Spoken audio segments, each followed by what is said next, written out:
Why is it called corned beef if it doesn't contain corn? Creamed corn. Cornbread? Cornmeal? Corned beef. One of these things is not like the others. If you're curious to find out why, make sure to like this video, subscribe for more food mysteries, and let us know your guesses in the comments below. Not only does corned beef contain zero corn, but corn isn't even involved in the process of preparing it. So, why do we call it that?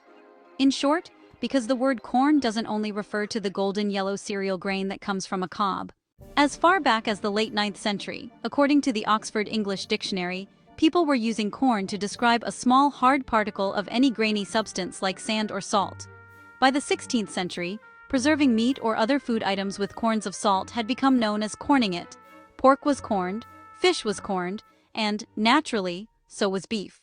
But corned beef wasn't actually that common in Ireland until the mid-17th century. Basically, beef-loving Great Britain had cultivated a roaring cattle industry in Ireland, whose general population had mainly been using cows for farm labor and dairy products. According to Smithsonian Magazine, exporters brought tens of thousands of live cows from Ireland to England annually. This hurt the business of England's own cattle herders. So, in the mid-17th century, the British government passed a series of so-called cattle acts that restricted and then prohibited the importation of Irish cattle.